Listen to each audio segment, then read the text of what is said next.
What? Did he get the Hopefully she'll be here any thumbs up moment. yet? I didn't see him. There he is. There he is. Yep. There you go. Thank you. Good evening. Welcome to the Stoughton School Committee meeting of Tuesday, December 11th, 2018. Please stand for the pledge. I pledge allegiance to the flag of the United States of America and to the republic for which it stands, one nation, under God, indivisible, with liberty and justice for all.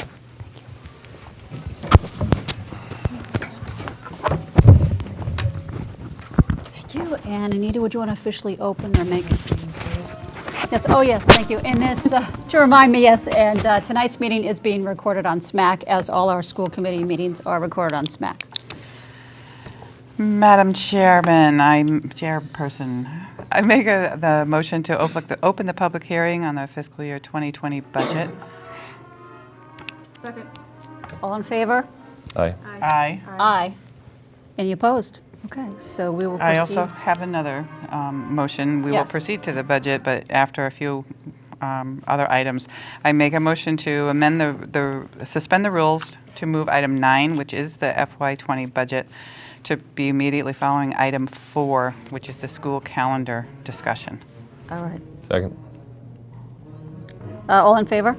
Aye. Aye. Any opposed? No. Okay, thank you. All right. All right, so we will proceed to, we did have copies for the public of the budget. Public comment. Oh, and do we have it? Yes, that would be great. And did anybody sign up for public comment over there? Katie, if you could double check? Going by. I want to speak on the budget. Okay, but no.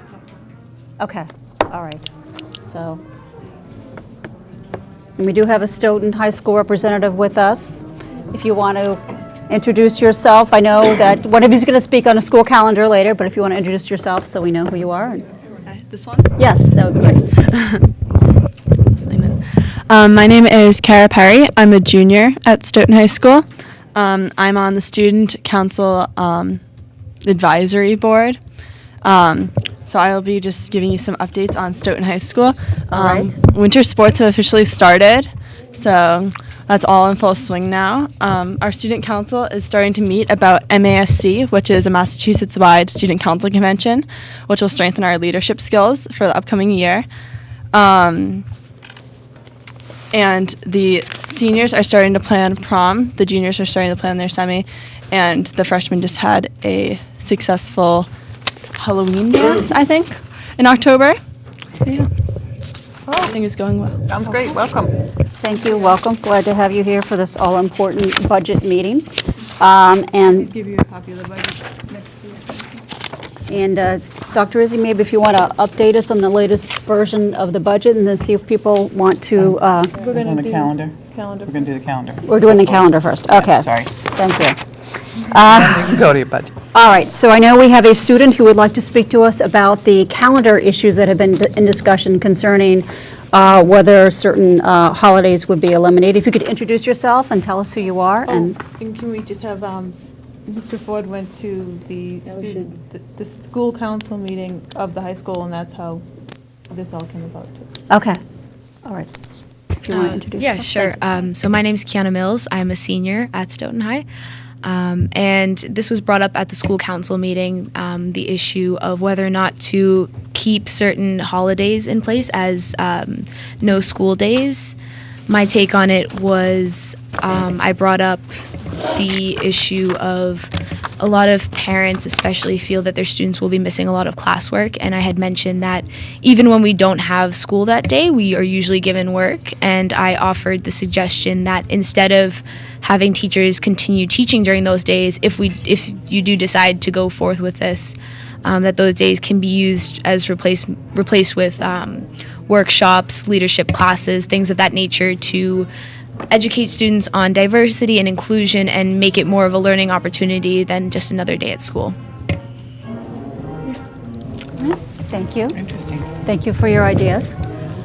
I think that was wonderful. That's a great, I think that it would make others appreciate the reasoning why that their classmates aren't in school because they chose to observe their holiday. And I just feel like it would be, if we do go down this road, that it would be it would be better for all the students to experience all of the cultures that we do have here in Stoughton High School, or Stoughton Public Schools, I should say, not just the high school. Yeah, I would just say thank you for coming. It was nice to hear. I didn't even think of that. So we appreciate that. I think I can speak for all of us that we appreciate that, because that's what we're hoping is for us to, what we've been looking at and trying to look at what the other schools around us are doing, and checking all of that out. It's hoping that some folks will come forward with feedback like this. That's really, to kind of help us with the solution. So I appreciate that a lot. Thank you. Mr. Ford, did you have something? Ford, do you want to talk a little bit about it? So over the last month, we have been going out to the various school councils to elicit feedback. And this isn't really, I wouldn't characterize it as an elimination of specifically religious holidays. It's going back to the basic federal holidays. And they're all days where basically parents, everybody has a day off, as opposed to a mixture of holidays, some of which parents have the day off, some of which they don't. So we've gone out and we've talked to 6 of the 7 school councils, and we selected the school councils because in each one of them, you have a constituency that was elected by their peers. Such parents on a school council would be elected by parents in that given school. The faculty in the school council are elected by the faculty. So you have this cross-section of people that are directly impacted by this policy change that have been elected by their peers to speak on their behalf and represent their ideas and positions to the school committee in this case. So in going to 6 of the 7 school councils, we found that 5 school councils explicitly supported making this change and going back to the basic set of federal holidays for the district. And we had 1 school council, which is the high school council, that actually split in terms of the various positions. That was a very interesting conversation. I have to say our student rep was incredibly articulate in that conversation and brought a lot to the table. I think the common thread, though, between all the school councils is if the district, or if the school committee did choose to go back to the basic calendar, federal holiday calendar, is that there would be some type of protections put in place on the days which were religious observances to ensure the fact that people have the ability to recognize those days. The school committee in the school district would recognize those days and put in provisions where teachers weren't testing on those days. We weren't sending homework home on those days. And there would be some mechanism built into the school calendar to recognize those particular days.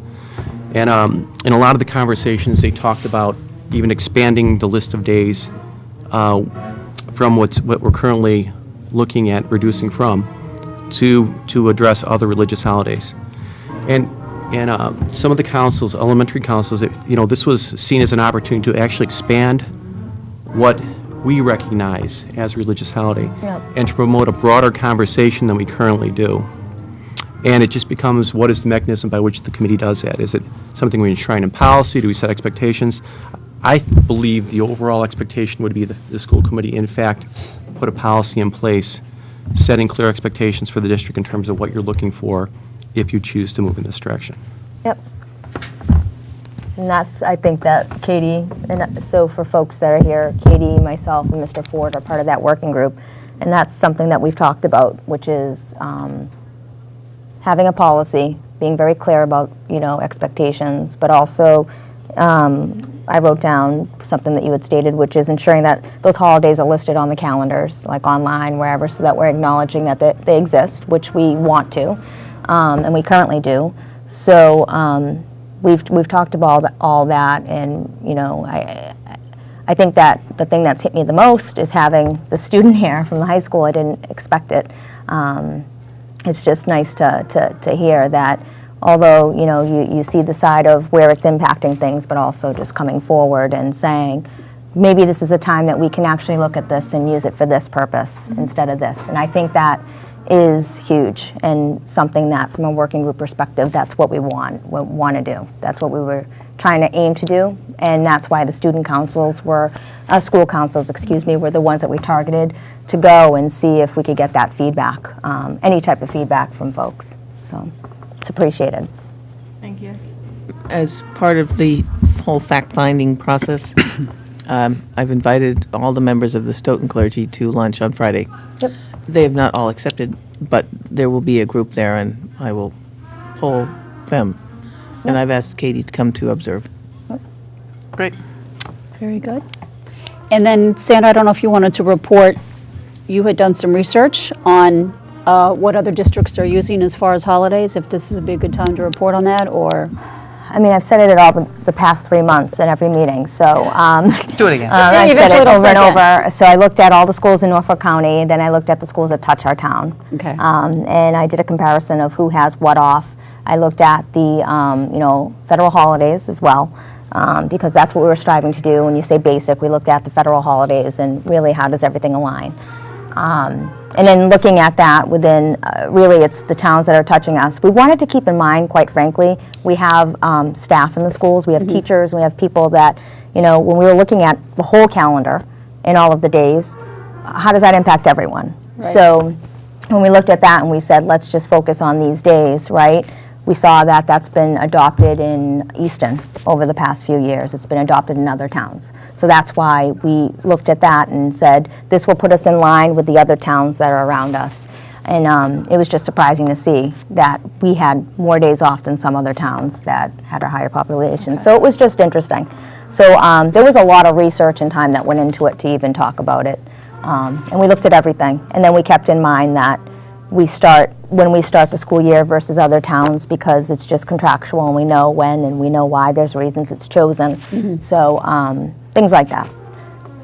All right, so at this stage, do we want to, you're going to meet with some clergy this week, Dr. Rizzi, and get some input. Do we want to carry it forward to the next agenda? Yes. And then, I don't know, at a certain point in time, if we are going forward, I think, really specific language should, and it sounds like it would be a brief policy, but there should be some proposed specific language about what teachers could do on those days, or should do on those days. It will If have you- to be voted on next. Yes, so I Right. think you could do those calendar. things in 2 steps. Okay. So the calendar must be Right. done, Yeah.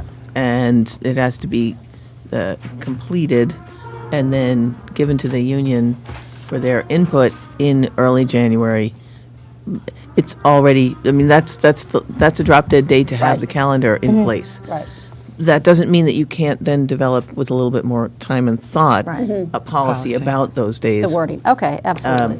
But there are people like waiting to finish the calendar to put a whole lot of other things in place around it. Right. So I don't think there would be any harm in doing it in 2 parts. Okay, Yeah. all right, so that's definitely up for a vote then on December 18th, which is our final meeting of 2018, so that was where that stands. All right, thank you for your comments and your thoughts and suggestions. Thank you. Now. Okay, now, everyone who's here for the budget. Been waiting for it. We are here to discuss the FY20 budget, and I don't know if Dr. Rizzi wants to speak briefly, and Ms. Piatelli, before we invite people forward to give us their thoughts and comments, or how we usually do this. We could do, I'll just do a little, we'll just talk for just 1 second about Yes. what the budget is as it is now, as it's different from what you saw the last time. Okay. As far as going over all the details and everything, I think we could do that after the public hearing. And I Yes. won't be keeping people waiting while I use my usual lots of words. So we have reduced the budget at this point in time to an increase of 4.52%. So that's been reduced a little bit from what you last saw. And the way we went about that was basically to use the circuit breaker money from this year that must be spent next year to reduce that cost of the out-of-district placements that we've been talking about that spiked up considerably. So the other districts number now is down to an 8% increase. That brings us to 4.52. When I had been talking with Mark Tisdale, who was acting town manager, we had been talking about both the town side and the school side coming in at around 3%. He then sort of picked a number for us and put our budget in as 3% in his overall projection. But he doesn't design our budget, and he knows that. The town's budget is still up 5.6%. So I'm not inclined to cut any more from this budget right now. Especially since when we look at the revenue, We do think that there will be money to work with, as usual, in their very responsible manner. The town accountant and those on the town side who are preparing the revenue projections, I believe they have been extremely conservative, and there will be more money to work with. And even with their numbers, there's $4.2 million between free cash and new growth that we can work with above the tax levy. So with them still at 5.6% and everything in this budget being very carefully selected, having cut a number that was a big number using a state resource that we have, we're now proposing, at least until we have a much, much clearer sense of the numbers and a sense of equity with what's going on the other side of town, that I would recommend we go with this number. We've prepared some materials and things to answer some of the questions you had last time, but maybe we want to hear, if you want to hear people so they don't have to stay, or Sure. or People we could would love just to be heard. One question real quick, though. Do you have a cover sheet or something with the changes? Because the one I have still shows 466. And I believe the ones that were handed out show 466. For the percent change? Oh, I have sorry, forget it, disregard it. I have Okay. 466. Bottom line, net spending. It's the yellow line. It's the Oh, 452. that's not, the number is the yellow line. I got it, yeah. Thank Right. you. Say, wow. It's like, Budget's floating around. How odd. Also, I just want to put out there, as usual, revenue changes from day to day, from week to week, to month, until it gets almost all the way into town meeting. Anybody who's been involved in town meeting knows, or have watched the budget, you know that it's a moving target, and it finally does start to settle down at some point between April and May, but we have to have our budget in now. Yes, we have to have our budget in now. What we haven't done, we had a talk about the revenue, and we've identified some places where we're quite sure there will be more revenue. And before we get into the FinCom process, we will do a sheet on that Right. so that we can point to where we think those things were. Yep. Last year, we were very, very close to Yep. exact number when it turned, Yeah. when the revenue finally solidified. It was much more what we had projected than had been originally projected. Correct. And I'm most confident that that will happen again. And we are looking, for equity here, so Yeah. I think this is a Agree. good place to come in at, Okay. for now. All right, so it looks like we have maybe 6 or 7 people here who might want to be here to speak to the budget. I'm not quite sure. One. So, Do we have anybody? Like, does anybody want to speak to the budget? You have some folks from your parent engagement team that are going to speak after, and Wait, I those think are we them. have. thank you. Can't, All right. I think Caroline. it's you. Just for a bit, well, to share the microphone. Yes. Come on down.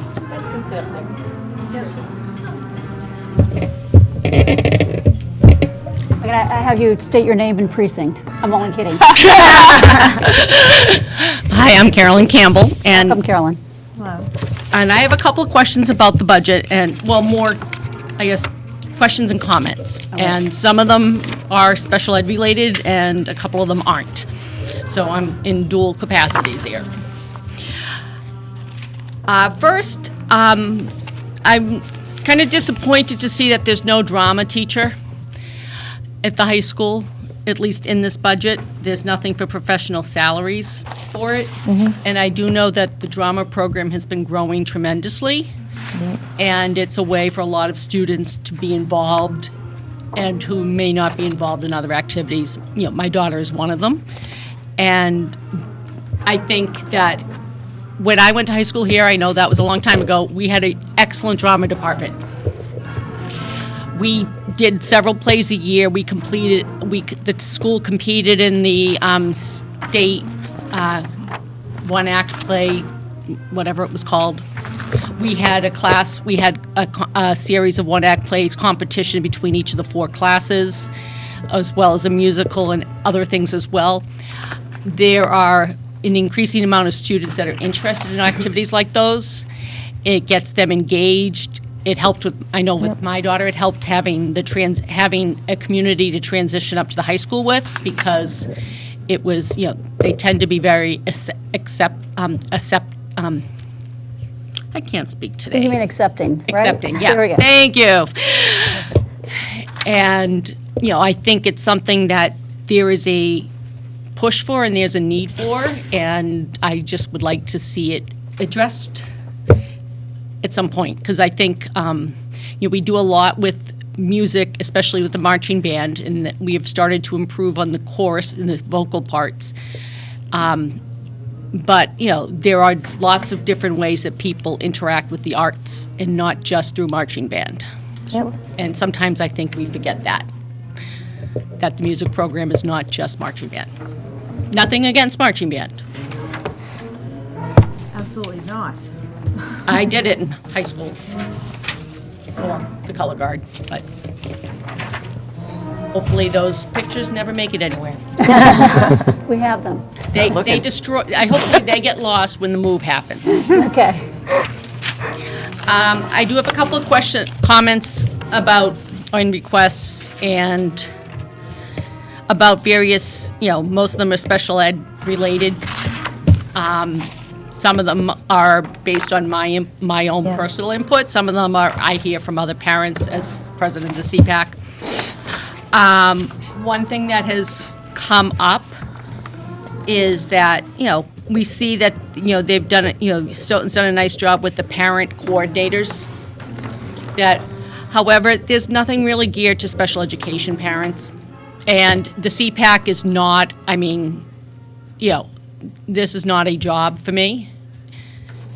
I try to help where I can, but, there's information and stuff that's out there that needs to be provided to families of students with special needs, both IEPs, 504s, and even people that, parents and families that may need that information. They may not need an IEP right now, but they need access to mental health resources and different things.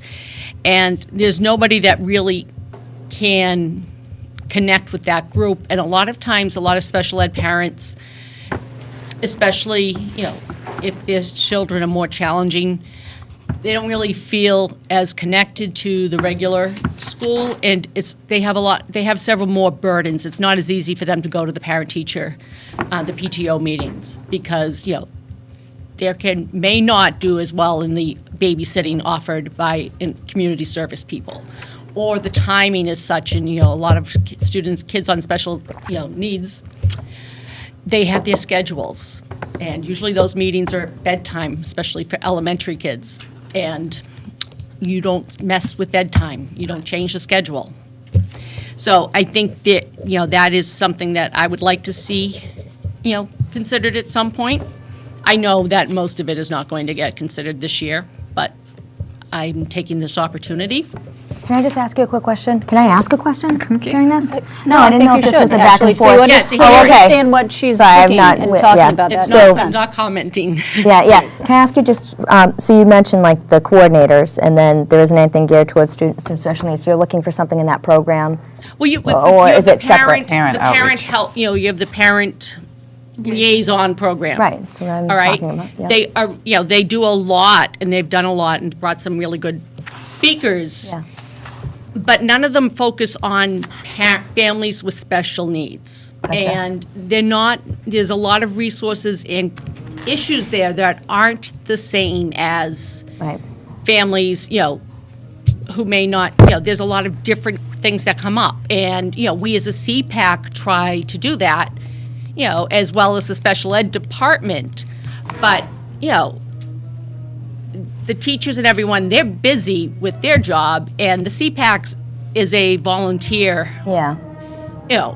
organization. So, our ability we can offer help and support and suggestions, but, it's if someone gets to call us, or if we happen to be the right person for those suggestions. Like, there's a lot of things that I am familiar with, and there's a lot of things that I'm not as familiar with. And a lot of times the resources are more basic, like how to get certain assistance, how to get a, neuropsych or developmental pediatrician, or to get the right type of evaluations or whatever you need to figure out what's going on. And That's helpful. also just other resources that they need to support their, focus within the school and the family. Yep. All right. Next thing I would like to bring up and I don't think this is in any, I don't think my requests are going to be in any particular order other than stream of consciousness, so I do apologize, but another comes up frequently is the salary we pay aides, assistants, whatever we are calling them. Especially as you get up into the middle of the high school, you often have these aides or teaching assistants, they are trying to help students with academic material that they may not know. Not that we expect assistants and aides to be teaching students directly, because they should not be. But, if you're trying to help somebody with algebra or geometry homework and you don't know how to do the algebra or geometry, you basically have, at one point, like I had in one of my former classrooms, I would teach geometry and I would teach it to the students and to the assistants, the aides. Okay. Because they didn't know it either, because the educational background, it's not required. I mean, ideally, they have some college. I think it's a college, but it's not, I don't necessarily know that. And the other part is the salaries are such that anybody that might have that knowledge isn't going to do it. Especially if they're working 3 hours a day for, whatever, and I think that's an issue, especially, it can be hard to find assistants and aides up at the high school and the middle school. Not everybody, the kids are cute when they're little. They're not as cute in high school. No offense. I agree with that. All right. And a lot of people, I like working with high school kids, but a lot of people don't. And I think, having a salary that's a bit more in line might encourage people to both come that are more qualified. It might encourage people to come and work while they get a teaching degree, and then, and get some real experience, and it would help, I think, all of our students as well. Thank you. You Come on down. I think that you brought up some fantastic points about the special education aides in the classroom, and something I know that may lead to improvement in this area is that Stonehill College recently started an Excelled program for special education for people that are already going into teaching.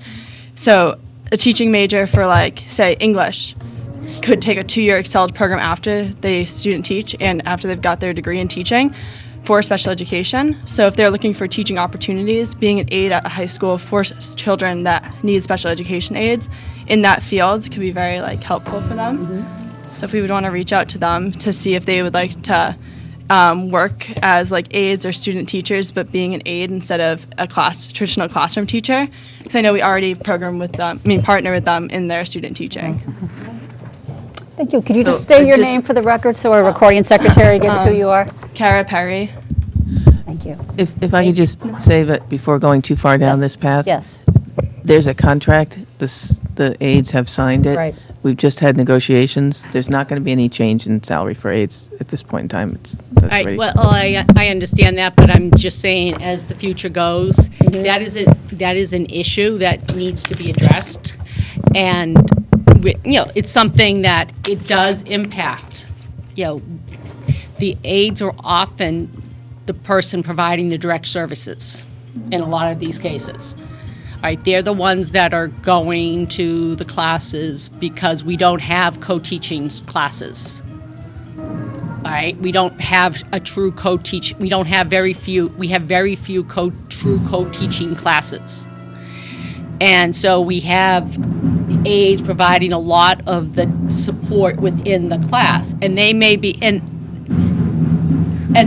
fine at handling the support within the class, but it's hard then to come back and have them actually help the students who may not understand what was going on either. And I understand that there's a contract and everything else, but that is something that I think in the future really does need to be looked at. No, I think you're right, and we just finalized the contract a month ago. I'd say a month ago. So we We Right. just actually had this discussion, and you're right, like, it was my first time being involved in that process, and they do a lot, and they see a lot. So, yeah, agreed. Yeah, and I'm, you know, I've done this before. I realize that I'm not going to get everything that I want, that I'm asking for, and I may not get any of what I'm asking for this year. But I like, you know, I haven't been here in a couple of years. This is some new, you know, I want to. Some of it's educating of needs so that you're aware of them. So when, you know, people come up, that's what they're talking about. All right, another thing that parents have brought up to me, and that seems to be, and I know Carol Ann is working on it, but it's the whole need for, you know, some significant behavior support and training, and people like, besides BCBAs, which are very hard to find, and then, you know, behavior monitors that are actually working with the BCA to implement a program. You know, a lot of our there is a lot more students, and when I'm saying behavior modification here or behavior monitor here, I'm not necessarily having someone just sit around making sure that the person doesn't, you know, go throw chairs across the classroom and be totally disruptive. It may be a, you know, behavior, you're helping the person to learn whatever they are supposed to be learning. It could be to use words as opposed to, you know, a sign, or it could be using a sign or using an augmented communication device. Or it could be that, yeah, this is how we're going to sit and do our work now. This is our work time. This is how, whatever the behavior is, it's an intervention. All right? And behavior just, you know, is the kind of be-all term for anything that you need to learn, you know, because behavior, like everything else, is a form of communication. You know, there are good ways to communicate, and there are bad ways to communicate. And usually, you know, the bad ways might be the meltdowns and the temper tantrums. We all like to avoid those. You know, most of us are parents, and, you know, yes, sometimes you do, sometimes you don't. Yeah. But, you know, you try to figure out how to avoid them. And a lot of our students need more support and direct instructions to do, though. It doesn't click with a lot of students, especially students on the spectrum, but a lot of students. It just doesn't click with them that, you know, I've done temper tantrums for 20 years, you know, for not 20 years, but, you know, for years, and, you know, mom still says no, or the teacher still says no, and it, you know, doesn't change, and they need a specific intervention to help them develop the appropriate skills. So you're asking for more paraprofessionals who help with that because you... It would not necessarily be paraprofessionals, all right? I'm not exactly sure. I'm not exactly sure of all the education requirements. Okay. They would be under the direction of a BCBA, okay. But usually, I believe, like behavior monitors and the people that are carrying out the BCBA, they're not talking about necessarily a paraprofessional. They're talking about somebody that has a training and a background, but is not yet at that level of a BCBA. They may intentionally, you know, it depends, and Carol Ann might be able to explain more about this, but a lot of parents that has become a concern that people would like to see, both within the building and also to carry on with services outside of school that tie back into school. You know, for a lot of students, especially, you know, younger students with some significant behavioral or emotion, you know, needs or whatever, or learning skills, what goes on at home and what goes on in school have to be reinforced together. Otherwise, it's not learned. You know, a lot of students that are on the spectrum have one of the characteristics is that they have trouble generalizing from one place to another place. They may learn that, all right, when I am in Mrs. So-and-so's classroom, I sit here and I write down and I'm quiet, but I go to another classroom and, it's a different environment, that doesn't carry over. And it can go as well with home, and it's establishing routine, whether it's the basic things of, toileting, which, we like to think is all set by the time they get to school, and most of the time it is, but, for some of our students, it's not. We have another lady in the audience who I think wants. Can I just check in, just to kind of move this forward? Are you looking for them to somehow, at some time in the future, add to the budget for behavioral support? Yes. Okay. All right, so, and another thing that I would like, that has come up, concerns have come up, is that there, especially at the middle school, there's not necessarily needs being met for students that have emotional needs that aren't necessarily the behavior problems. You have, because there's only the ALC classroom there, you can wind up with the students that are the bullies and the students that are being bullied in the same room and in the same program, and that generally does not work well. And at the high school, except, there are 2 programs, but at the middle school there are not, and there's enough, I believe, in my opinion, there's enough mental health issues going up and down the school district, and not just in Stoughton, that I think that there's a need for that to be looked into. And again, I always would like to see more and more emphasis, and I know that this has happened, so I want to thank you for spending more attention and more resources on training of teachers and of everyone else around mental health, social communication issues. Looking at our students now, I think more and more, since they are so into texting, I think so many of them are losing the ability to communicate orally. Yeah. That's a broad problem. Yeah. Right, and I do think, It's a fact. I know when my daughter was younger and I would bring this up, I would be told that, well, it's her problem, but we don't need to deal with it with the rest of the school system or within the school. And I remember there was one point when she was in elementary school, up at the door, and her group of friends were having girl drama issues of whatever happens with 4th and 5th grade girls. And, I thought it would be a good idea to have them all try to figure out how to communicate with each other. But I was told that they couldn't work with all of them because not all of them were on IEPs. So therefore, they could only work with the people that were on IEPs. And I'm not saying that's the situation today, and I would hope it's not, but there is, I think, more and more need now than there even was then, because so many students, so many kids are not learning communication skills. They have to actually be told to practice them. So Carolyn, just to wrap up this one, this is about addressing emotional-only issues and specifically focusing more at the middle school is what you're saying. There's 2 of them. One is that, focusing Okay. on the middle school, and the other one is just generally overall focusing on system-wide social communication instruction and developing those social skills, and, that we typically 10, 15 years ago would have thought only need to do in special ed, but I think now there's much more of a need to generalize it throughout. And I know that there have been steps taken, and I know there's always more to be done, but I just... Not so much a budget issue, but the way you teach your classroom and what assignments you give and... No, I feel like it's not that. I feel like it has, Stoughton has definitely addressed a lot of that, and it's getting implemented, but it doesn't all get fixed one overnight, but Right. it's a work in progress. Right, and it's better than it was, and I've seen that there's attempt, but it's not just how you assign it in the classes.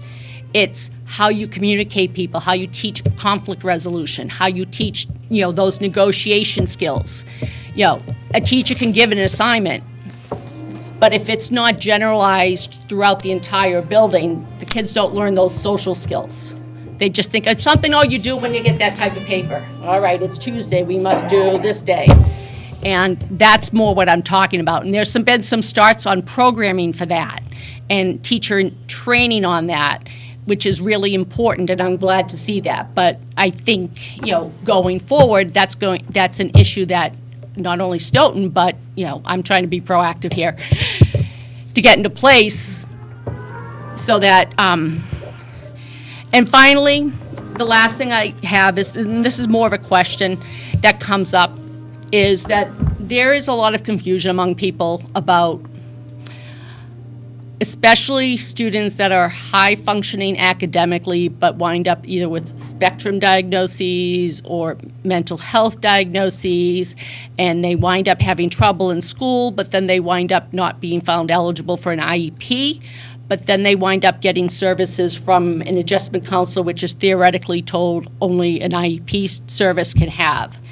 And I've heard a few of those people bringing up issues like that to me recently, which is why I'm mentioning it while I'm here. And I think that's not necessarily a budget issue, at least easily solved by a budget issue.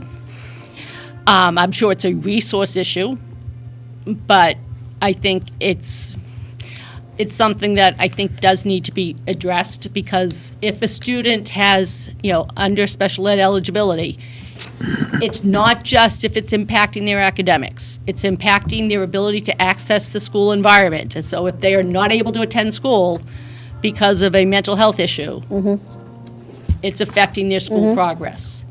And I've heard people that have, had to have have had on and on battles.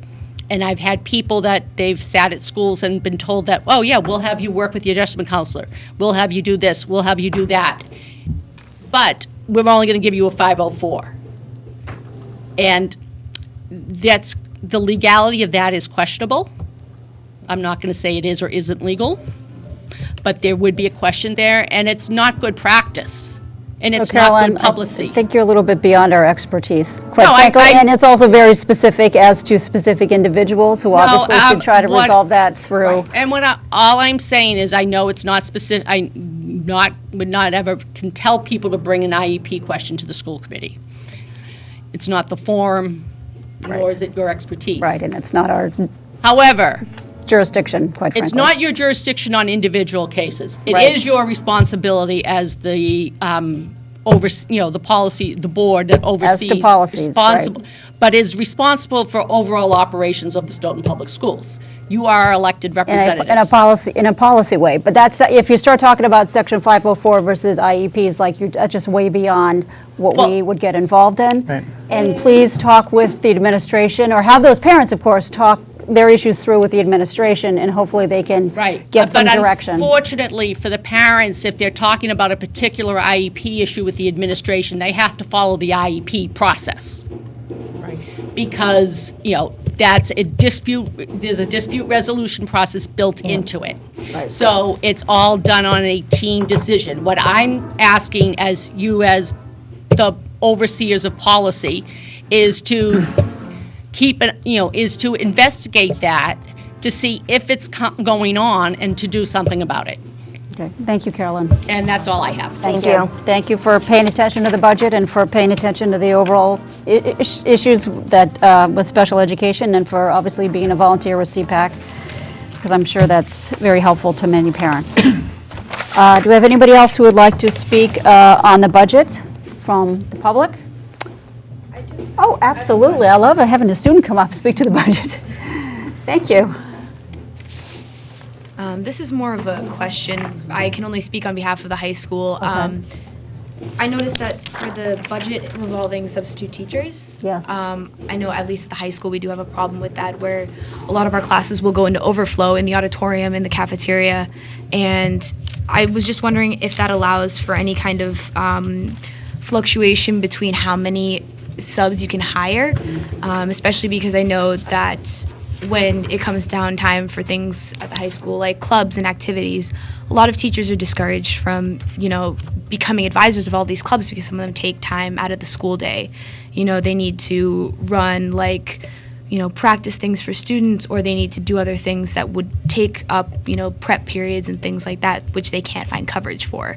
Or if teachers, they have some kind of emergency, and you have, there's for some reason a week where there's 20 teachers out, 30 teachers out, and you have kids not ending up benefiting from, at least someone in the room who can give them a worksheet, or, just give them instructions. When we're in the auditorium, we don't get opportunities like that, so we end up missing out, and the students end up they're the ones that end up getting hurt by it. because of. Dr. Rizzi can, That's a. Dr. Rizzi can address that at Good least partially. question. It's a great question, but I've yeah. heard that it's not just in Stoughton, Yeah. that No, there- districts are having. There are a couple of aspects to that. Number one is it's very hard to get substitutes, and we did raise the substitute pay last year. But we're finding this is at least a statewide problem. Maybe it goes further than that. There's economic reasons for it. Yes, it is a statewide problem. We do, as far as attendance and having 20 and 30 teachers out at a time, this is not the forum to address that, although I think if we have more teachers out than most places, that's something to look at. But the substitute issue is not just a Stoughton issue. We are looking at a couple of new ways to get more substitute teachers through. We have the traditional ways, but there are a couple of new ways that we're trying, so hopefully there won't. We would love to see all of our teachers in the classroom all the time. Obviously, people do get sick at times. So we're looking at a couple of other ways, different systems to get substitute teachers that other people might not have tried. But you'll Don't find like that in the every open district right now. Auditorium. Yeah. It's a good question. $80 a day. It's a good question. We actually talked about it, I'd say, in a school committee meeting. I was asked by two parents, so it was brought up maybe a month ago. We talked about it, so. It's a very widespread problem. Yeah, so it's a good But question. we're trying, especially for the high school, a couple of new ways to get substitutes that are beyond the usual way we do. So with that number in the budget, is that like is that more of an estimation of how many subs would be used, or is that like? The budget does not limit how many subs we can hire. The amount of subs limits how much we can hire. Okay. Yeah. Yeah, that was it. Yeah. Thank Thank you. you. Thank you. All right. Anybody else, any further questions from the public, comments about the budget, discussion points among the school committee members about the budget, proposed budget? I know you had some Have you stuff. had some questions Yes. last meeting? So, okay. Sheets Kathy has prepared Okay. and I hope we have addressed all the questions. We addressed all the questions we could remember. We can certainly get you any additional answers to any questions you have between now and next Tuesday. You know how to reach us. So, there were a few, we were talking about how our per pupil expenditure we are not yet at state average. So we're still about $1,000 less per student than the state average. And that continues to be the case. We've closed the gap some over the years. It's been as much as $1,300 or $1,400, and so it's a little bit less now. There's a sheet attached to the back, which This is great. gives you a breakdown of the per pupil expenditure, so you can see the particular areas where we're higher or lower. And that gives you a sense of and everyone reports per pupil the same way, so these numbers can be compared from district to district. And you see so you see the hour numbers over here on the left, Yeah. state numbers over on the right, so that you can look at what we spend and have spent in each of the last 3 years compared to what the statewide average is. Yeah. So we are not, even at this increase, asking to be brought up to average yet. I mean, as I said, we have been sort of working towards that. But there are limits to what you could do in any one year, so. And then what you're looking at is, you asked, what are some of the fixed costs that push the budget up?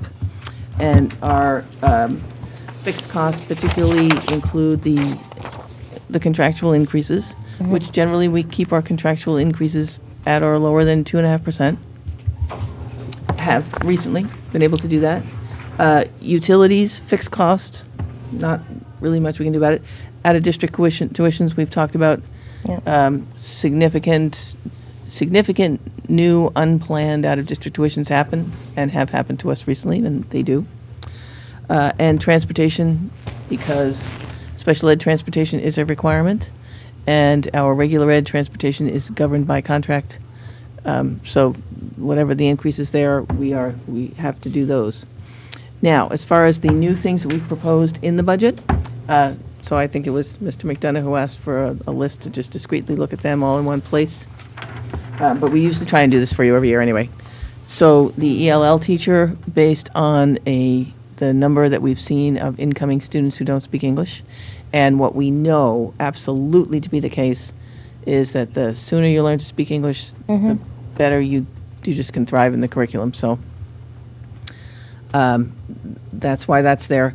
The nursing grant is going away, and we would like to be able to keep our nurse leader position. And this is, of course, the double-edged sword with the grant. They're lovely while they're here. Yep. This was a real surprise that the state took away this grant, and they've changed it to a different kind of grant, which is competitive in a different way, and in any case, it will not pay for a nurse. So I can just talk about an example just very recently in the last couple of weeks where students found a material on a playground, very young students, and there was a question of whether or not a child had by accident ingested something that might have been not good for them. And our nurse leader, who does not have a caseload, was like there immediately. It turns out nothing bad was ingested by anyone, so that was a good thing. But it was very, very important, given her expertise, and that very few people have, that she was there to manage that situation. And one of the things we immediately decided based on that situation is we have a curriculum for medication safety that starts at 2nd grade.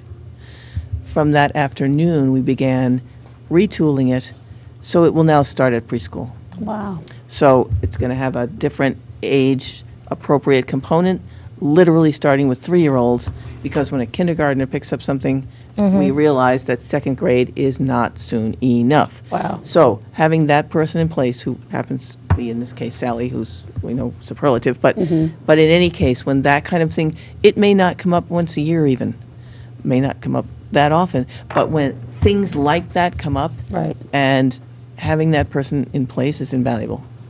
So that's why we have, it's when we have to absorb things from a grant, it's always like, well, whatever, but that's why we really would like to have that there.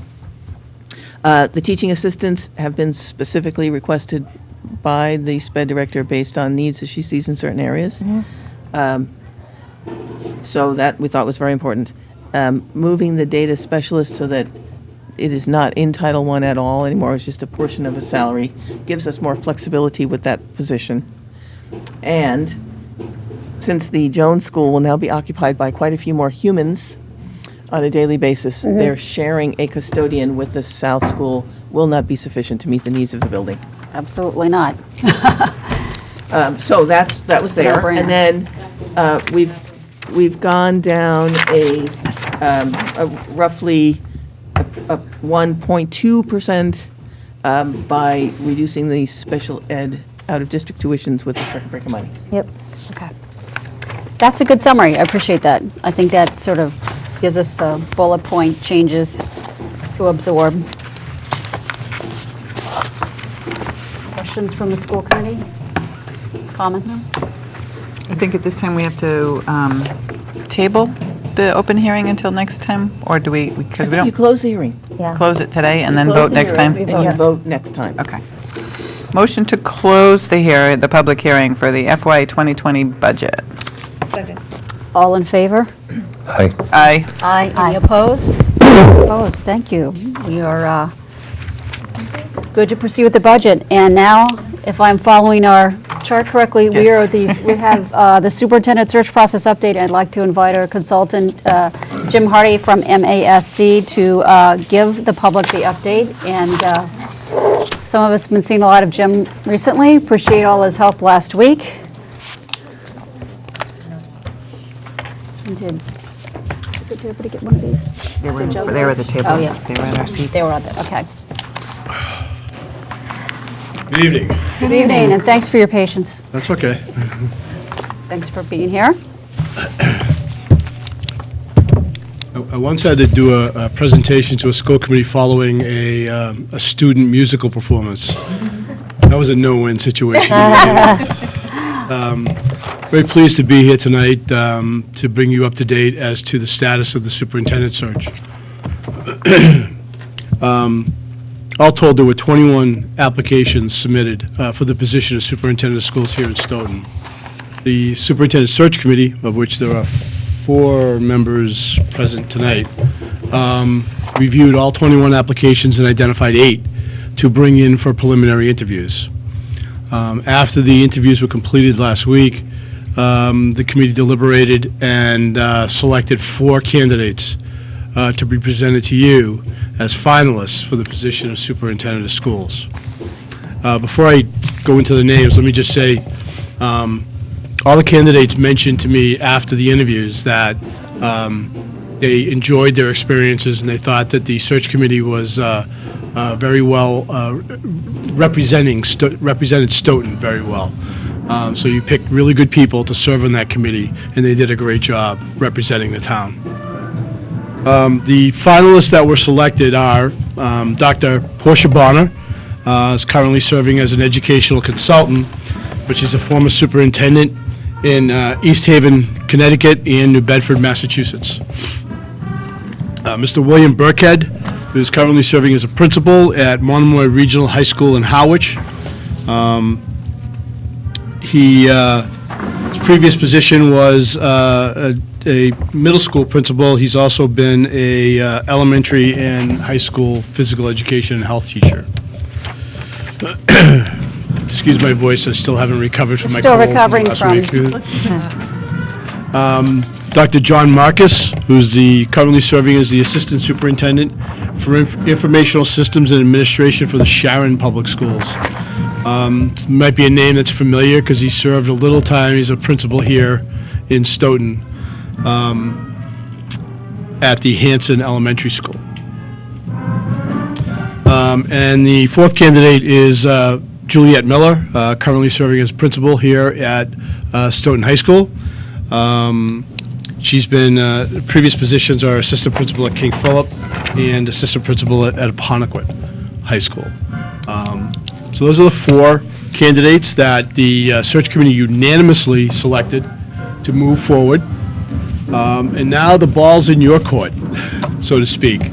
The search committee has done their work, and now it's up to you. In the packet I handed out, I put it at your table. There's a little bit of the application. I will be Thank you. forwarding the complete applications to each of you for your review. The next document is the timeline. And as you can see from the timeline that was originally approved way back in September, the next stop on the train here is site visits, which are scheduled to start the week of January 7th of next year. So with traveling to East Haven, Connecticut, Monomoy Regional High School down the Cape, which is the region for Chatham and Harwich, Sharon, and then here in Stoughton, you're probably looking at 3 days to complete those. You can probably conduct the Sharon and the Stoughton interviews on the same day because there's no travel time involved, but East Harwich and Monomoy would definitely probably be a 1-day trip. That's assuming you separate them and you don't split up in teams and do that. That's, again, I'm not sure how you want to run that. It's open to everyone on the committee who can go. I encourage you to go if you can. These are typically done during the day, so you have to take your work into consideration there. But each team would then write a report and share it with the rest of the committee for discussion about what was seen. There's a packet in the next packet. The next document talks a little bit about site visits and the type of questions that you might ask and the type of people that you might want to meet with during a site visit. Following that, also beginning in January, and you may want to start thinking about this now, is developing a proposal for a contract. So when the time comes and you've interviewed candidates and you've made your selection, you'll have a contract ready to offer the candidate to begin the negotiation process. Okay. Then according to the timeline, the final interviews would be scheduled for the week of January 22nd. Excuse me. Those would typically be done over 4 evenings, mainly because there's no time limit on the final interviews with the school committee. You ask as many questions as you have, all the questions that you have, until you've exhausted all the questions that you have. These will typically last 2.5 hours, all told. Those would be public interviews. I was going to say they're on. Okay. One thing we try to do is, since there'll be multiple evenings, that we try not to broadcast them live. I don't know if you broadcast live here now. We do. In that, just kind of do a tape delay thing where you can broadcast the first interview on the evening of the last interview, so to speak, so no one has any Upper hand. in gaining some advanced knowledge of what the I was already questions you thinking might about have. that. Did I have to ask Yeah. a whole different set of questions? How's it fair? Who's No. first, who's So last? that's, you it's, say you know, don't take- it's, Okay. it's not trying to be secretive, because Right. anybody can come to the meetings. Right, But in trying to keep a fair and equitable process. right. Even if they just back to back them, they broadcast them one right after the other on the evening of the last Right. interview, that would be fine. All right, that makes sense. No advantage. Okay. And then you're scheduled to make a deliberation and determination on your February 12th meeting. Okay. So that's a quick review of the timeline. One of the things we talk about site visits, and people always ask me how valuable are site visits. And one of the things I try to encourage the committee to do is, when you go on a site visit, engage in conversation with not just the candidate, but the other people who are there. It's not simply a Q&A back and forth. Engage in a conversation. What you're trying to do is find out what kind of impact the particular candidate had in that district. Were they visible? Were they, did they walk, they visible in the district? They visible in the community? All the things that were really important when identified in the survey and the focus groups, that, it's like, people praised your current superintendent for the visibility within the community. Particularly early when she first started, she was everywhere and introducing herself to everybody, and that's a strength that you don't want to lose, because that makes that network connections, and you'd be able to put faces with names. And there's another piece in here that talks about when you go to when you develop the site visits, when you task me to set them up, let me know what categories of individuals you want to meet with. Okay. For example, we try to make it a little specific, so it's a little bit harder to put somebody in there that may not fit. Like, if you want to talk to a special education, someone in the special education department, say you want to talk to a 4th grade special education teacher specialist. Okay. Try to make it specific so that somebody can't put somebody there that. Okay.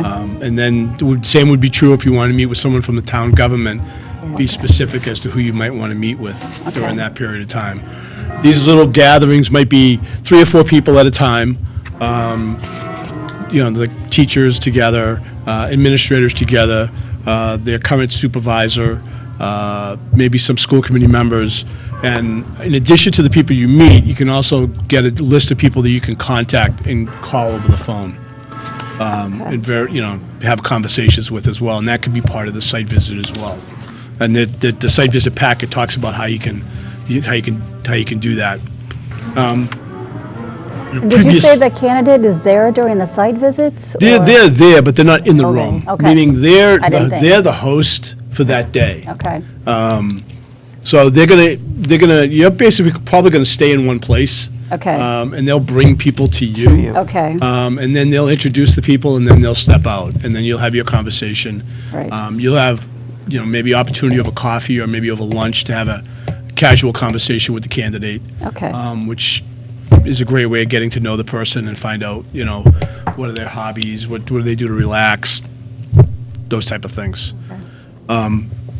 So my other question is, obviously, you don't expect like all 5 members of the committee to go to all 4 site visits. It's typical to break it up a little It would bit. be great if that It would be happened, great. but I'm also a realist. Okay. And I realize that may not, maybe you might Okay. can go to, because we're talking about 3 days. Yeah, Right? yeah. So maybe you can go to 2 of the 3. Okay. And that's fine, as long as somebody can go to each place. And ideally, it would be at least 2 people. Yeah, Now, absolutely.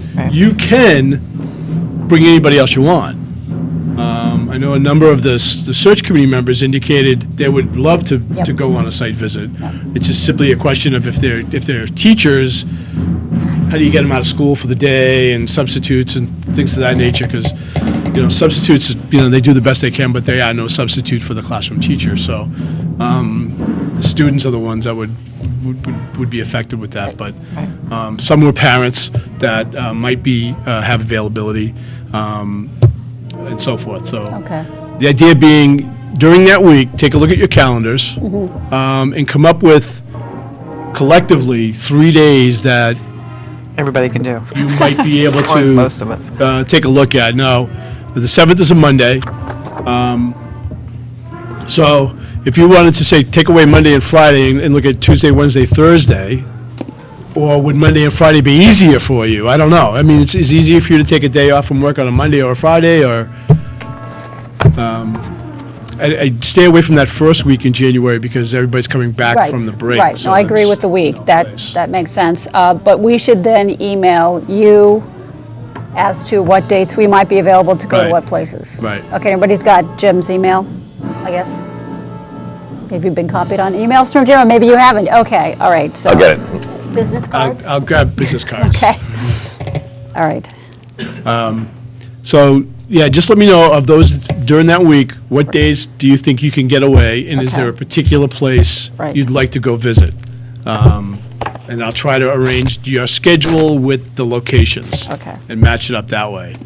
Now, the final interviews, no offense, you may want to consider a different room. The band. Oh, yeah, the I band. don't know how you We're do used that. to the band. ADD It's would like drive me- second nature. They can't Oh, hear it on the camera. Yeah, but But you people can hear need- it here. Yeah. Okay. So we could do the school committee room, because Right. it doesn't have to go live, then. That would be great, yeah. So, unless there's no rehearsals going on that week, so, There are rehearsals going on every night. tonight, yeah. Every night. Every night? We're always rocking here And- at Stoughton High School. Oh, okay. Yeah, but we'd be interviewing those nights, Yeah. so. But again, you want to make sure that you can record them too, so Right. play it by ear, We've recorded in the school committee room, right? Smack will bring the cameras. Okay. Okay, Didn't hear that, sorry. yes. Yeah, so I, We can record in the Oh, okay. smaller, it's a smaller room, but it's a but what big about the conference room, Jones School? Why can't we bring them to the Jones School? But No the, reason you couldn't. Okay. They can bring cameras there, too. okay, What are we we'll talking work on about? that. We have some We're time to talking play about with it to interviews. get I that know. squared away, but okay. Fine, we'll figure it out. I'm just thinking, because for a candidate to sit here and then trying to concentrate and hear, and to hear your questions, and then for That you would to be hear good See them. how they can multitask. I was gonna say, we're also short on, We like to pressure them. our music program is very important. In fact, it's constant. Can't escape it. Okay, that's good to know. We'll get that worked How out. they react under stress. Yeah. Could you imagine? Sit right over there by that corner. Copy for you. Boom. All right, so does anybody who hasn't been on the search committee have questions about the process? Oh, just so, No. Cheryl Mills, was Yeah. on the search committee, John Ford, Molly, and Katie Enochian. Yes. I said it right. Only that I've been on other search committees. Yes, you know what you're And doing. I've gone to site visits, and they are highly valuable. Okay. They really, really are. To talk to the direct reports, the indirect reports, whoever you can get, it's just, because that person, the interviewee, is not there. The candidate is out of the room. And it tells a lot. And the other part of that is the candidates visit here.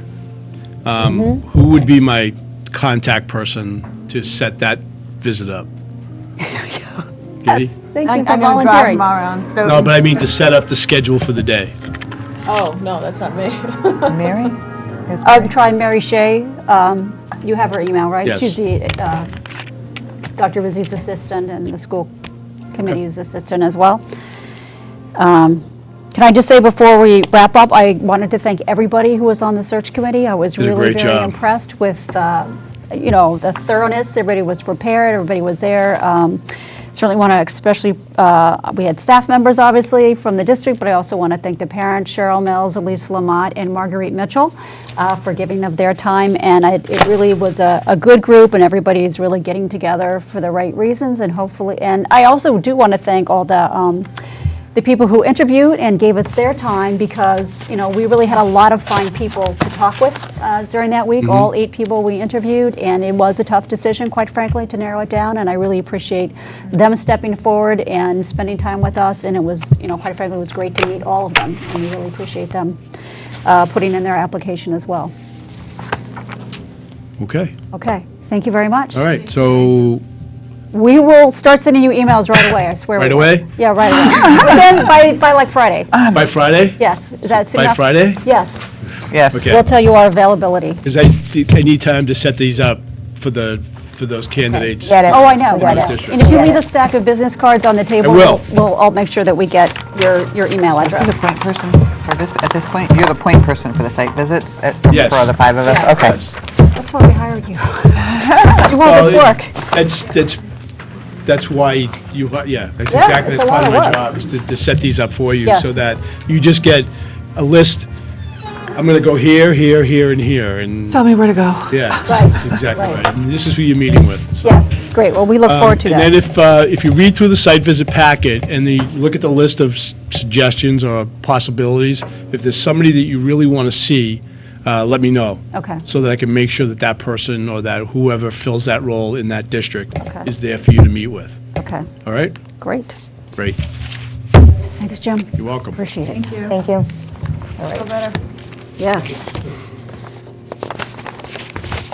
All right. So at this point, I've misplaced my agenda, but I'm pretty sure I know what's next, which is the parent-child engagement. So if we would, and thank you. And I have Marianne Dawson and Jeffrey Wolf, if you would like to step forward and talk about our parent-child home program and the parent engagement program. Thank you, and we have props, wow. Visual aids.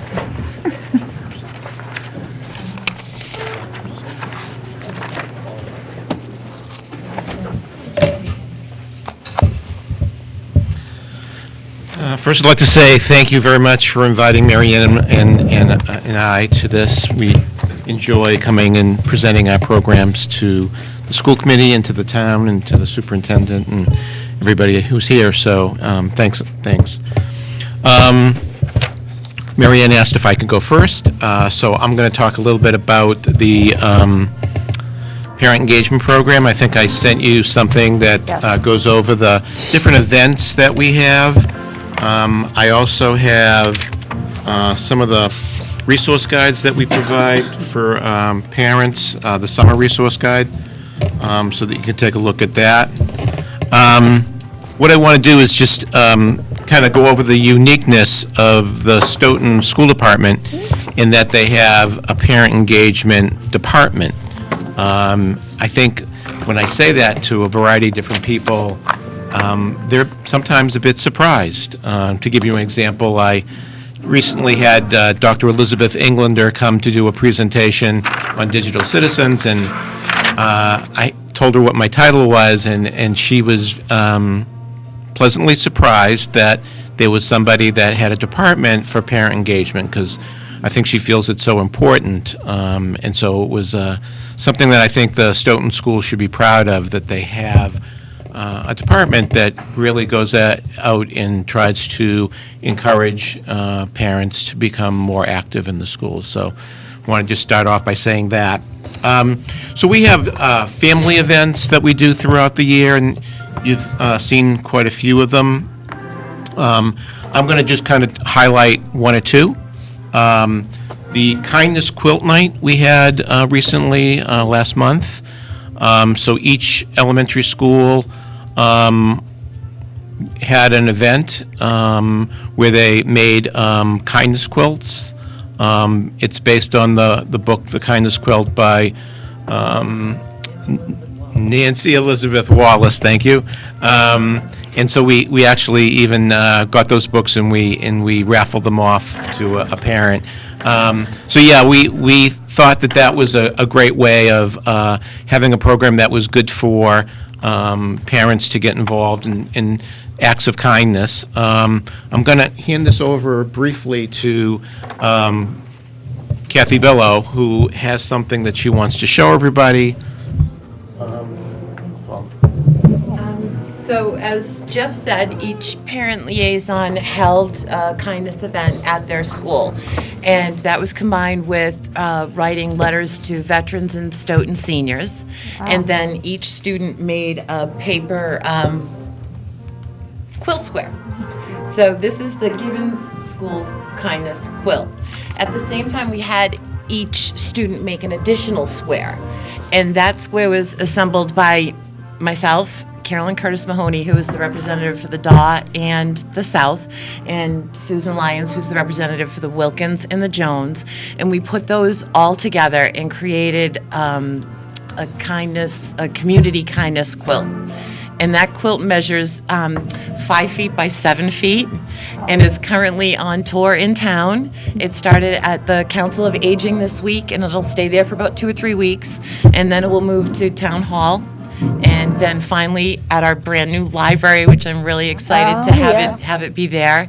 And then it will continue and go be hosted by each school who had a hand in making the quilt. So I encourage you guys, we'll chronicle its movement as it goes through town, and you can find that on SBS Facebook, Twitter, or Instagram, and to get a chance to see it, because it's so wonderful. I could stare at it for hours. So lovely. So that was really exciting, and that's just one of the many programs that we get a chance to host and to bring families together. This program in particular for me, I don't know about you, Susan, but Jeff, if you'll remember, we kind of had to kick the parents out.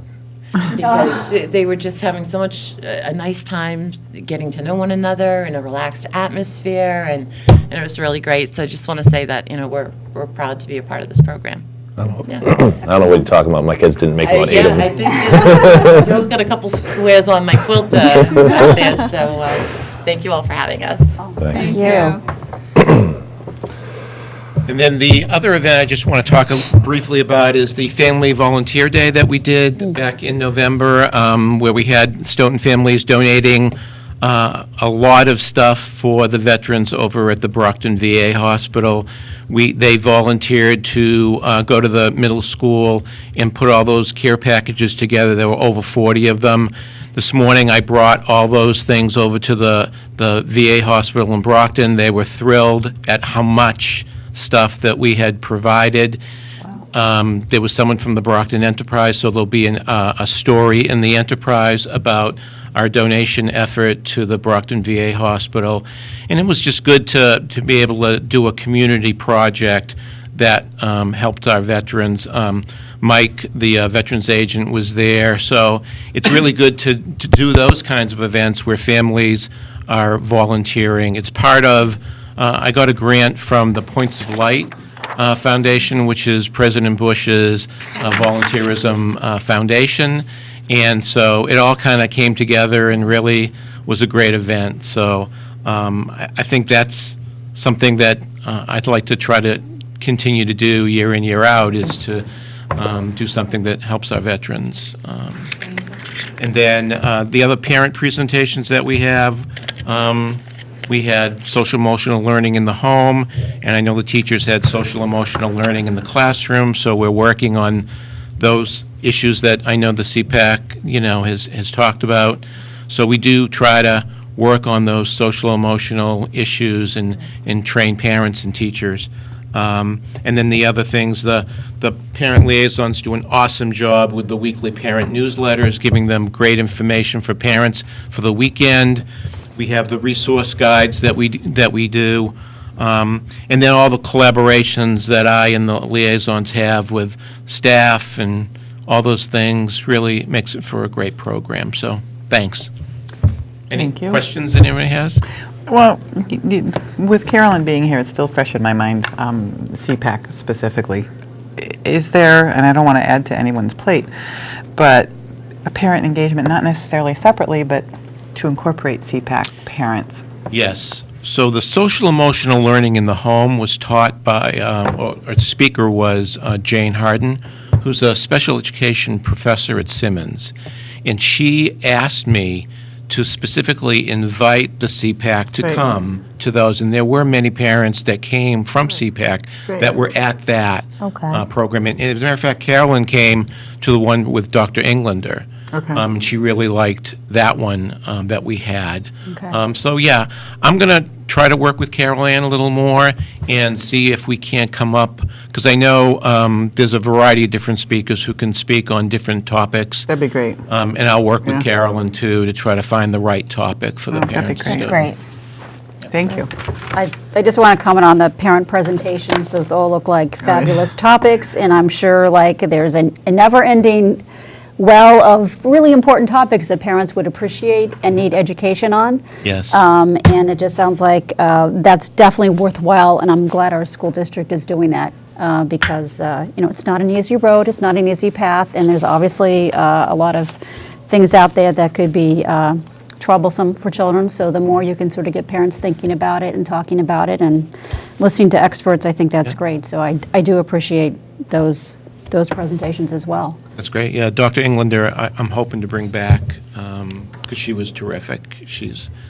Does a great job in her presentation. I know Kathy was there. Yeah, she was good. So we'll try to bring her back. Excellent. Good. Thank you. Thank you. Thank you for your work. Thanks. So this is probably a good time to tell you that when the parent liaisons aren't working with Jeff, they're then working with me. So they need to switch hats quite often, Monday through Friday. So this is my 7th year coordinating the Parent-Child Home Program, and we work with the youngest families in Stoughton, and it's primarily 2 years before they enter preschool.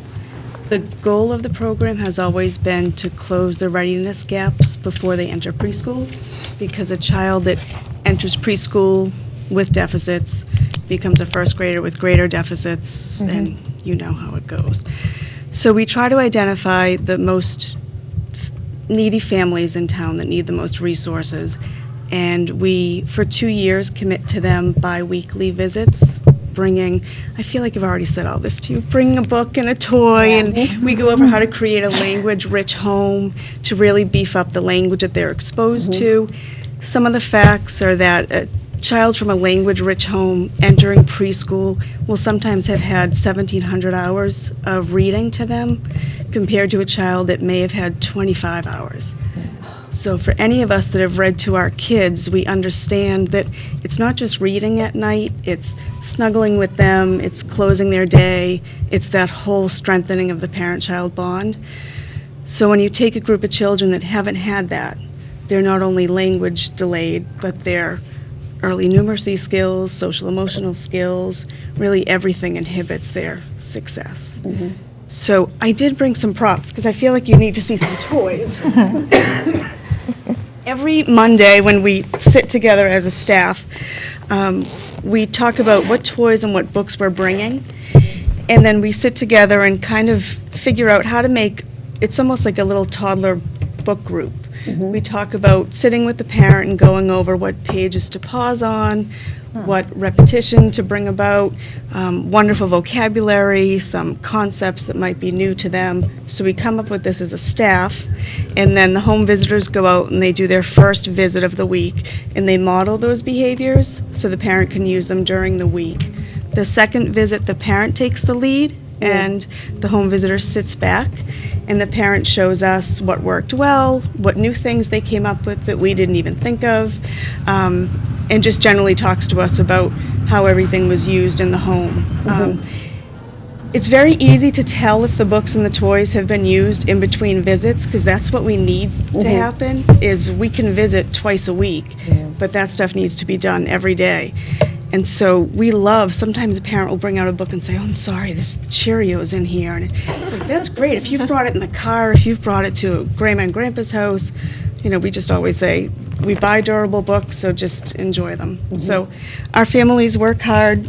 We have 4 of the most intelligent, devoted staff ever that I think every Monday challenge me and ask me things I don't know that I have to research. So together, I think we really give the families of Stoughton the best that we can. So as an example, do you know Goodnight Gorilla at all? Yeah, about the zoo and the... Yeah, exactly. So we read that book one week and we talk about the sequencing of the story and certain things about the illustrations that draw out the language of the children. We then go out with the next week and we give them this little zookeeper kit. And they hide the animals and then they go and it's a lot of good fine motor skills. They unlock the cage and they take the animals out. You can make cages just with duct tape in a box and parents have done those amazing things. So that's one thing that we do. And again, everything is non-toxic. Everything is not a choking hazard because they're 18 months sometimes. Oh, yeah. So they come in basically in diapers and leave in backpacks by the end. So and that's not all they wear. But, so we try to bring things that some families wouldn't be able to afford, but things that continue to grow with them. If we bring building blocks, like a couple weeks later, we might build pens and cages for the animals. So that's one thing. This is one of my favorites. I'll make it quick because I know you're all tired, but this is another toy, and it's cutting fruit. So it's a very simple fine motor activity, nice big pieces, and you can talk about wholes, you can talk about parts. You wouldn't really get into fractions, but just the concepts of numeracy, that here's a whole lemon, and here's half a lemon, 1 piece, 2 pieces. A child might pick this up and say red, and we encourage the parent to say, a red strawberry, that's a red strawberry. Just take everything they're doing and lengthen it a little bit longer and bring it up to kind of that next level cognitively. Our books are books that you would have read to your own kids. They're very classic.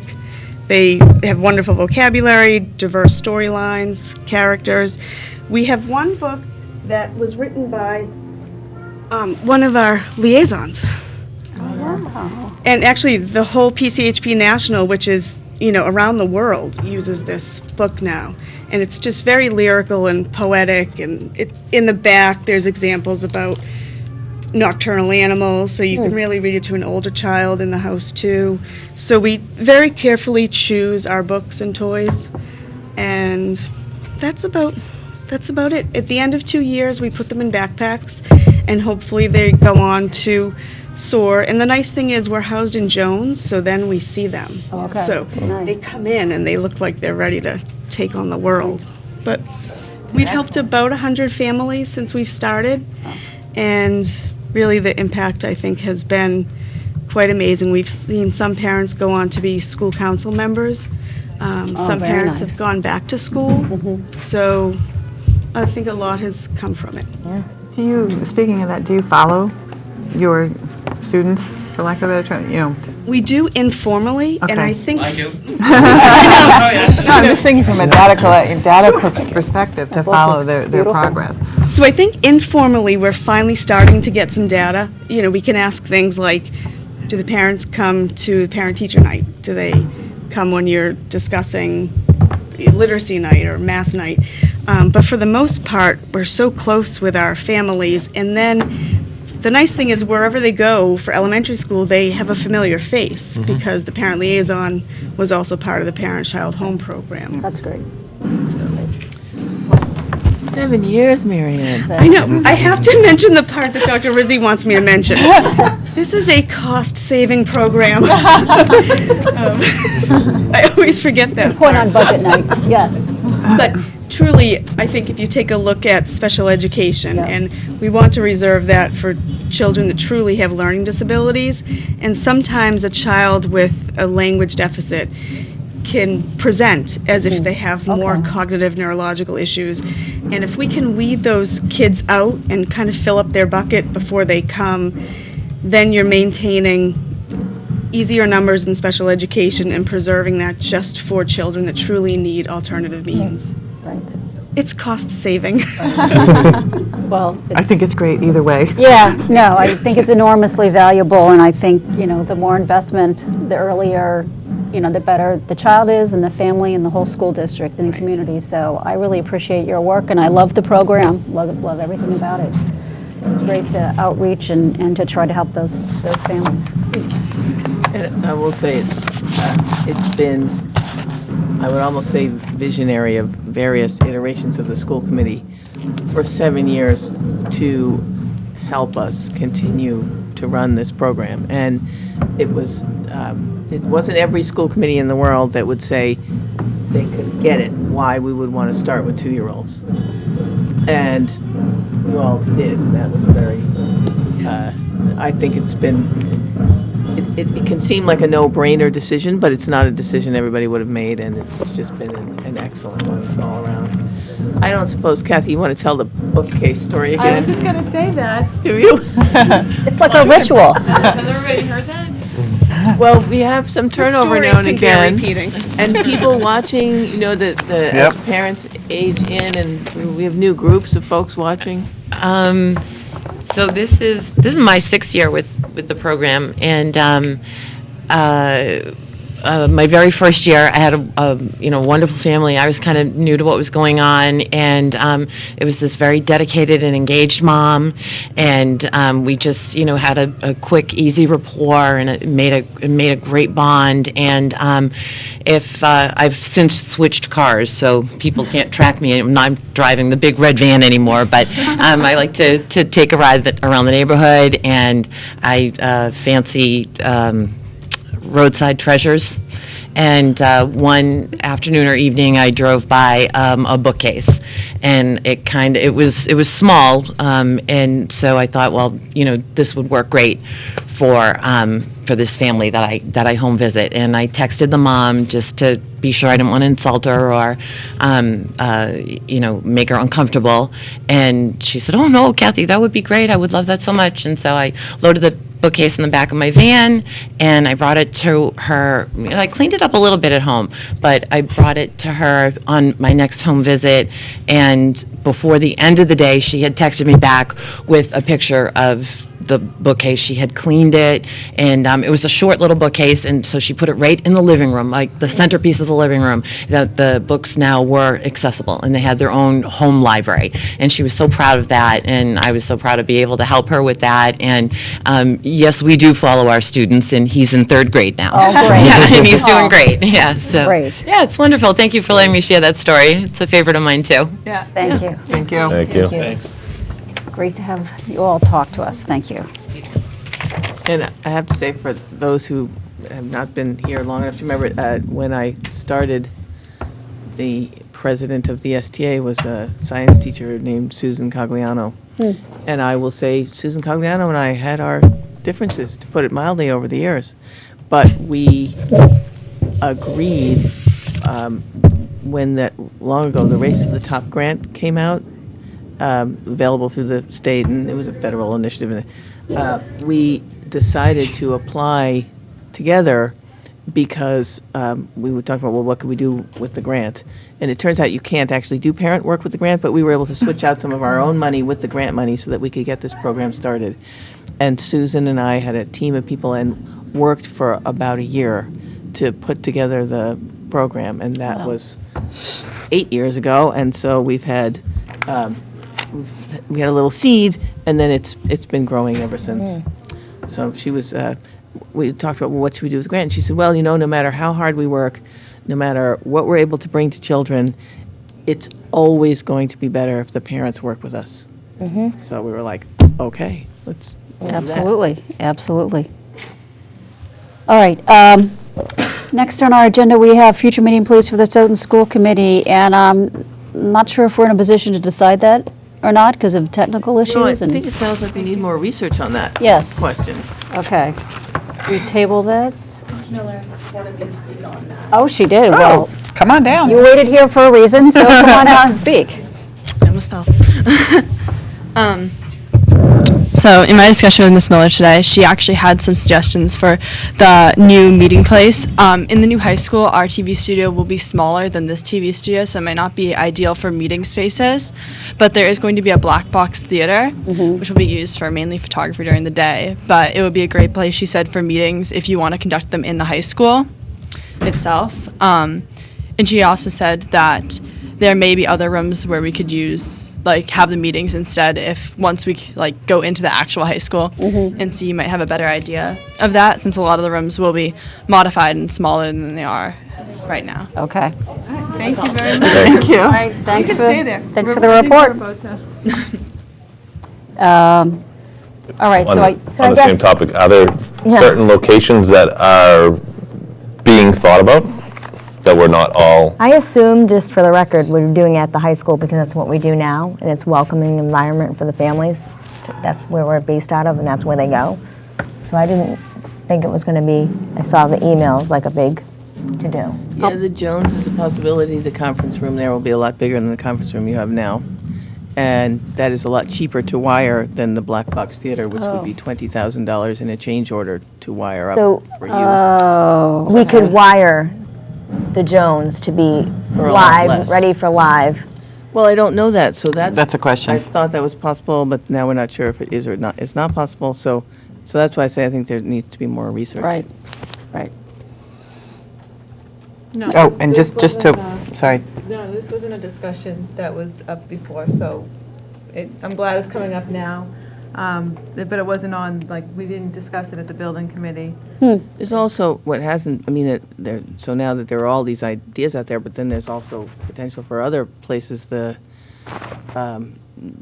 middle school media center has been completely revamped and refurnished and is a very nice space. And if that, they already do some TV work in that school. Okay. For various different things. So, not smack, but I mean, there's like the tech teachers.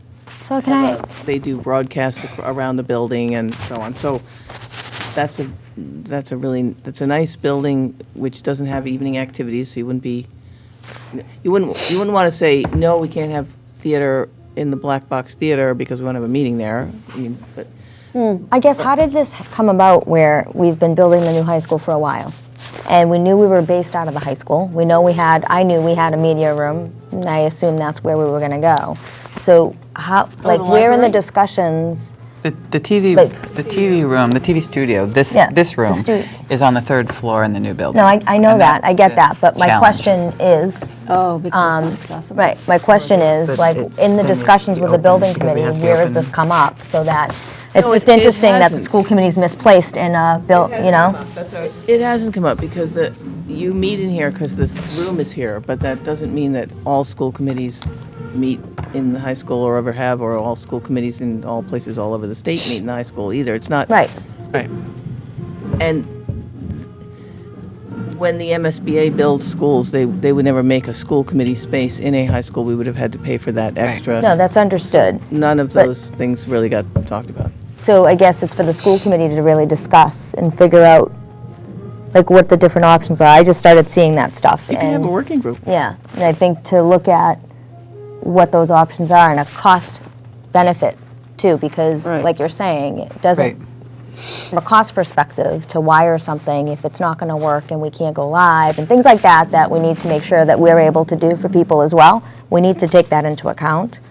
But, Live is important. yeah, very. And that's where I was like, the bell rang with me. So I think we do need to talk about it. I don't think it's too soon. I think we actually should discuss it and then bring it forward, what those viable options are, but also take SMAC into account and speak to them about it when we do discuss those options to see if it's doable. Where they can broadcast live from. That's right. Yeah. Especially before all the walls get completely closed at the high school. It's a heck of a lot easier to wire open Right. walls than it is closed walls. Even at the, wherever. Most of they already are. Most of them, yeah. All right, And we do have a building committee meeting on Thursday, and I will bring that up at the building committee. Yeah, please. Yep. Throw that, if we have a closet, we can go in. does anybody want to be the point person on push the you in it. issue? We'll push it in the closet. Talking to SMAC and also talking to the building committee? Well, I'm on the building committee. Talk to her. There you That go. might work So out. Do you I also will, want to talk to SMAC, like talk to both sides and see, and come back with thoughts and recommendations? They'll be at the building committee I meeting. will say- They'll be I will there. say that, Yeah. They did offer the SMAC Studios for Yes, a they- place. Yes. Their they do. their second And, room. they're very accommodating. Yep, Right. yep. However, you do have to, it's not a public building, so you do have to, like, for everyone to go into. It's not ideal. Oh, there's It's no not audience. ideal. I don't think it's ideal because, again, we wouldn't ask any other board that presides over certain type of They have a nice environment to boardroom, go though. somewhere. It's very Yeah. nice Is over there there. any reason you Nice couldn't use to- town hall? I'm sorry?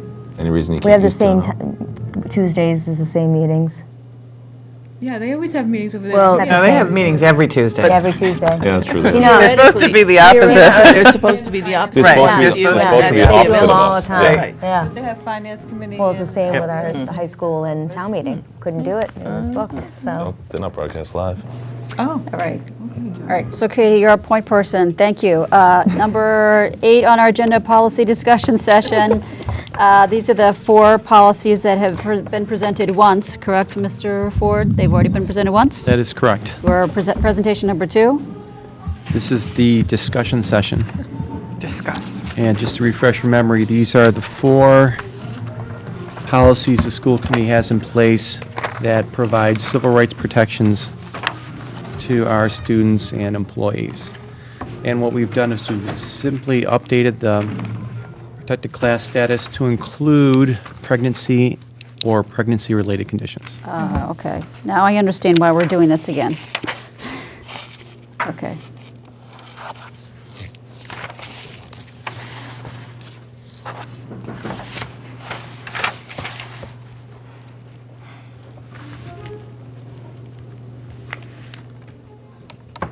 My only question or comment was on the school choice one. I guess it's the last sentence before all the numbered paragraphs. So I mean, the paragraph begins by stating it's a policy of this school district not to admit non-residents with this school choice law.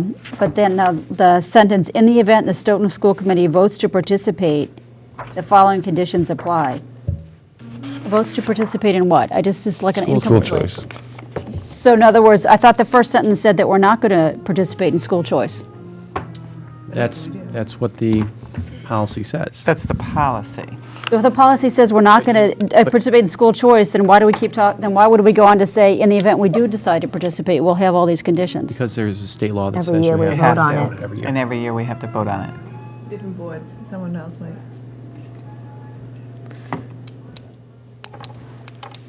All right, Because it may vote to participate.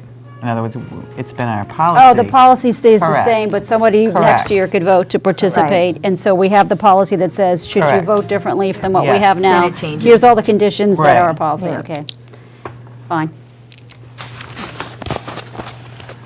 I didn't have any other comments or suggestions. Anybody else have any comments or questions about the updating of the policies? No, they come back the last time for, Next meeting? Yeah, Next meeting. Right, they time come back for next vote. meeting. okay. Everybody ready to move on? Yes. Okay, Moving old on. business, various meeting reports. Reports, anybody? I had a PAC meeting Yes, we did. last week. You can go ahead. Last week? First meeting, yeah, with the new, we have a new executive director. She's great, Dr. Thomas. Moving right along, and she's settling into her new position, and basically she's kind of doing an outreach to all the different facets of Pilgrim area community over there, and it's interesting to watch, but I think she'll do great. Good. And you participated in that selection I process. did. Which is great, because you have that expertise, so that's great. Negotiate. All right, any other meeting reports? No, I'm actually other matters. That's next. All right, anything under other matters? Ding, ding, ding. That would be you. It's your turn. So Sandra, do you wanna? Sandra speaks better than I do. What did I do? Do you want to say something under other matters? I do? Yes, we She all thinks had a you do. meeting last Friday, a working group. About policies? personal boundary. You want me to talk about it? Oh, yes, okay. you should, So yes. We did speak on, I mean, we met, we answered all the questions. However, it didn't get on the packet in time for the committee to look at them, so.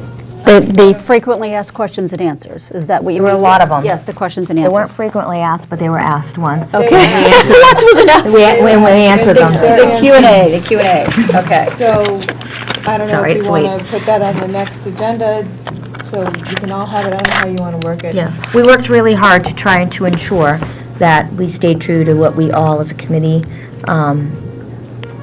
voted forward on the policy, but also tried to keep in mind that we wanted to answer them and make sure that they feel Okay. comfortable with what they asked. Okay, so is it, and I guess, Mr. Ford, I'd ask you, so is it the feeling that this, I saw this as, it's sort of a supplementation to the policy, like one often has with the government, here's your laws, here's your regulations, and here's your 20 frequently asked questions, and actually, they're very user-friendly, and it's a great thing to do. So is your sense that we should formally look at those and adopt those as part of our policy, or? No.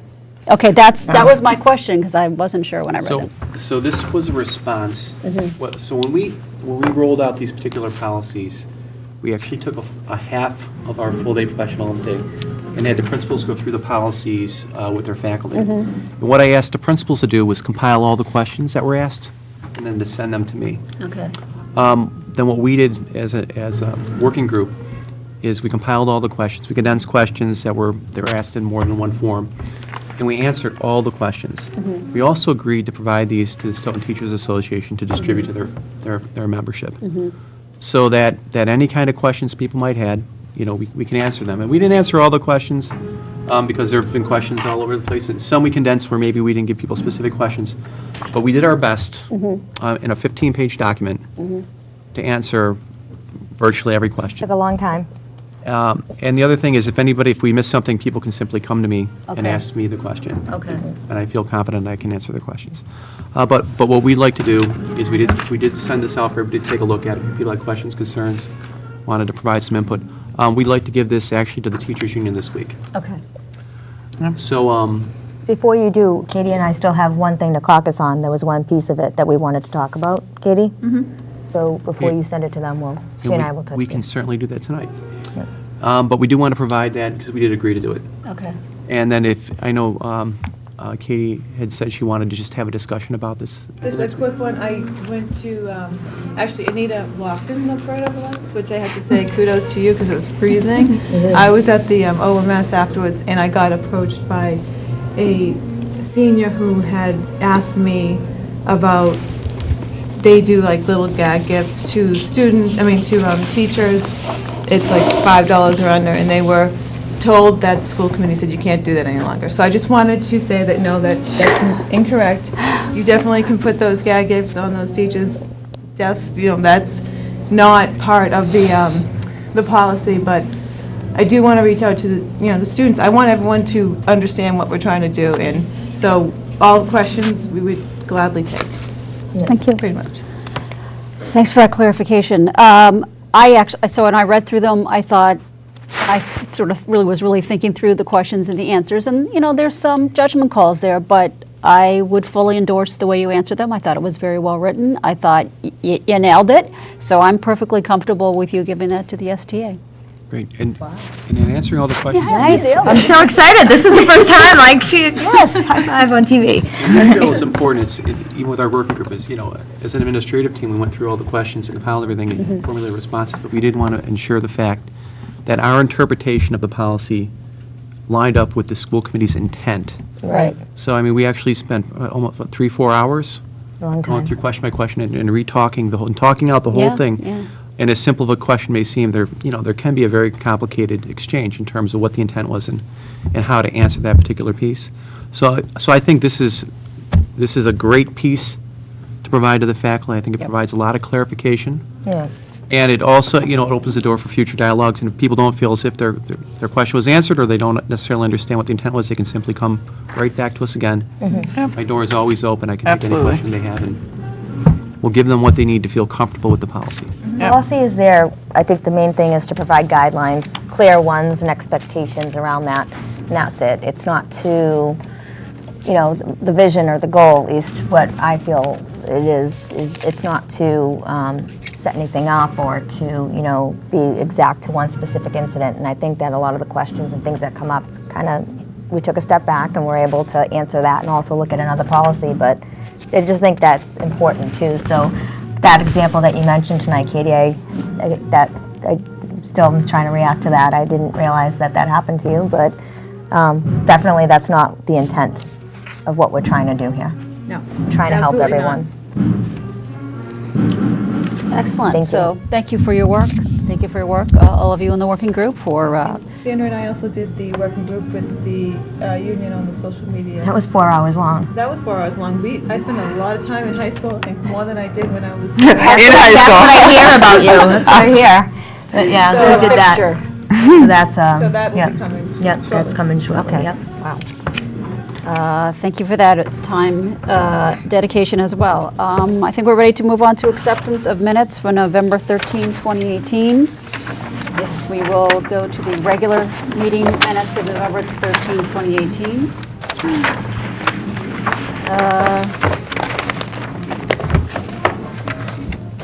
I don't have any comments. That's a second. December 11th. I'd like to put the motion forward. No, I'm kidding. Good, then I will. Motion to approve the minutes of November 13th. Second. All in favor? Aye. Any opposed? No. Okay. All right. So that's unanimously passed. And we will now move on to, we have financial warrants to review, and we will now be going into executive session, not returning to open session for two purposes. A, pursuant to Section 21A3 of Chapter 38 to discuss bargaining strategy regarding Unit A, acceptance of minutes from October 23rd, 2018, executive session minutes from October 23rd and November 13, 2018. Our next regular meeting will be December 18th, 2018, which will be our last meeting of 2018. Motion to Go adjourn into to executive session. Second. All in favor, roll call? Yes. Yes. Yes. Yes. All right, all in favor, thank you. Have a good night. Thank you, Smack. Thank you. Thank you to the band.